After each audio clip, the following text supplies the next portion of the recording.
Assalamu alaikum everyone, my name's Farah Halabi and I'm a professional Muslim life coach, and I'd like to ask you, are you hard on yourself? Are you quite judgmental about yourself? Are you quite or discompassionate? I think that's the word, or is it uncompassionate? I'm not sure. But are you a little bit lacking in compassion, mercy, understanding for yourself? Are you always in competition with this ideal of where you're supposed to be?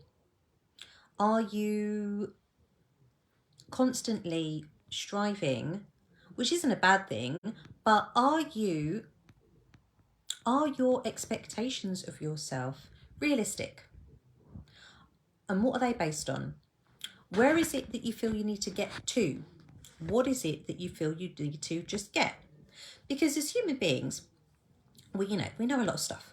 We know we have common sense, we have knowledge, we have understanding, and we know what to do. But when we don't do what we know what to do, when we don't do what we think we are supposed to do, when we place our expectations or place their expectations on ourselves, but pop them a bit higher than we would maybe on other people, where does that leave us? Why do we do that?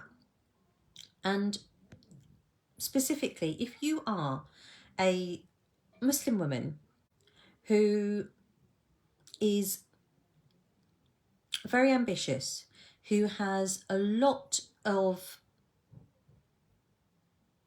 expectation on yourself in your professional field, you might have a lot of expectation in your social arena, in where you want to go, who you want to be with, what kind of things you want to do within your community. You might have very high expectations of what you would like to achieve, what you would like to contribute, what you would like to give within your family, what kind of, if you're a mum, what kind of mum you want to be, what kind of children you want to have, what kind of home you want to have.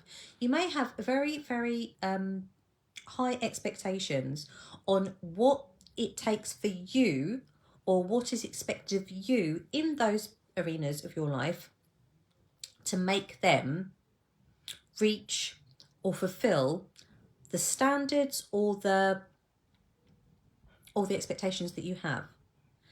And have you ever asked yourself why?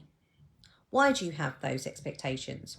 And when I talk about expectations, I'm not talking about standards, because a lot of people do get them confused. It's like to have low expectations or no expectations. Sorry, no expectations means no standards. Not true.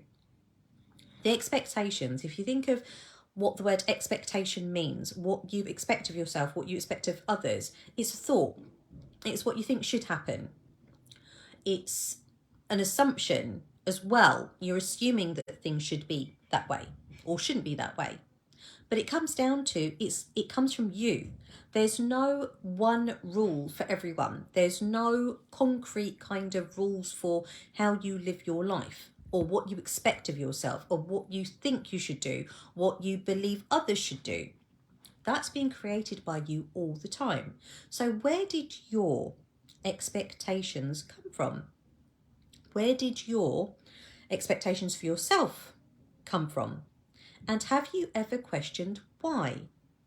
Now, all the while, your life is ticking along nicely as you'd expect. Based on those expectations, you may never even have to ask yourself that question. But it's when things aren't going the way that you expected, or when you're not operating in a way that is not expected, but you're the one that created those expectations in the first place. It's almost like you're trying to play this game where you're losing, or you're kind of, 5-0 down, but not too sure why. Because you created the game, you created the rules, but you're still kind of a bit behind. Who are you trying to catch up to? Who are you playing against? So I'll ask you, when things aren't going your way, or when you feel that you aren't showing up, operating, being who you expect yourself to be, ask yourself, where did that come from? Where did that expectation, how was that created in the first place? And if you're not, achieving those expectations, then why? How did you create the expectations? Why did you create them? What was the end goal? What was the aim? Who are you competing against? What are you doing this for? I know there's lots more questions than there are answers, but it's in those answers that you will find the solutions to, if you struggle with burnout, if you struggle with stress, anxiety, guilt for not being where you think you should be. Guilty to who? Like, who's suffering here? And if we look at really what our purpose is and how we can live a life to fulfill that purpose, as Muslims, we believe we're here to worship Allah subhanahu wa ta'ala. And if you've watched any of the other videos of mine, you will know that everything can be turned into an act of ibadah, into an act of worship. If you do anything in this life that you believe is pleasing to Allah for the sake of pleasing Him, act of worship, you can turn your job, your kids, your home, cleaning, anything into an act of ibadah. If you're doing so to please Allah subhanahu wa ta'ala, that you are using the gifts that He gave you in the best way that you can turn anything into it. So when you're burning yourself out, trying to do 1,000,001 things, generally, I'd say burnout, actually no, because you can be burnt out in any area of your life. You could be burnt out, running around, chasing your tail, trying to be that perfect parent. You could give yourself burnout from doing everything for everyone else and not recharging your batteries, not doing anything for you. For the sake of what? Pleasing people?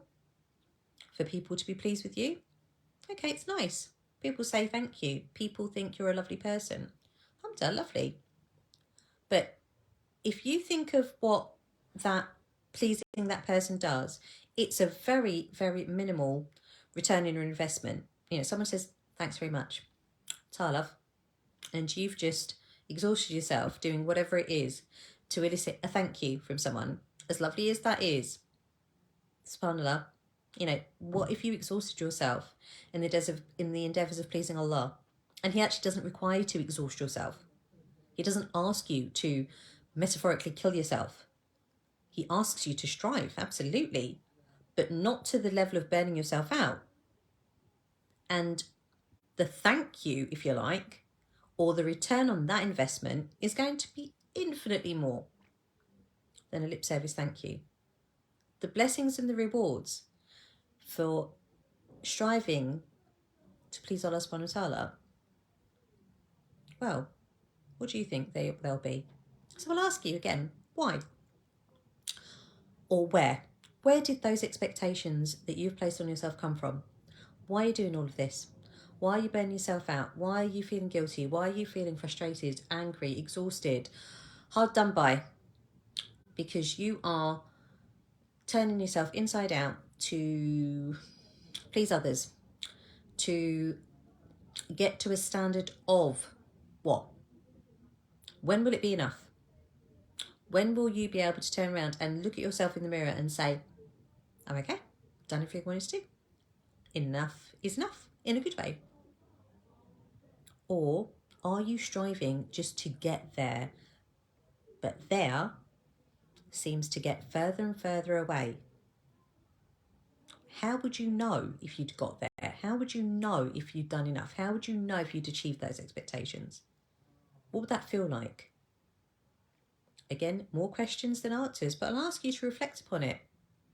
If your life right now seems like a bit of a whirlwind, a bit of a tornado, like just here, there and everywhere, trying to get there. Just take a moment and ask yourself, where is there? Who decided where there is? And who decided on these rules or expectations in the first place? And if the answer is you, I'd bet my hijab it is you, where did you get that memo? Where did you get the idea that that's where you've got to be? And what would it be like for you to create realistic, serving now expectations in a way that you don't have that burnout, you don't have that guilt, you don't have that exhaustion, and you actually have the opposite. You have a recharging, an energizing, a refreshing, an exciting, a curious, a certainty that the endeavours that you're going to be pursuing are pleasing to Allah. So whatever happens, it's all good. How would that be? I'll leave you to ponder on that. I pray, as always, that you are safe, well, happy and healthy, and inshallah I'll pop on again for another little coffee. But for now, take care. Assalamu alaikum.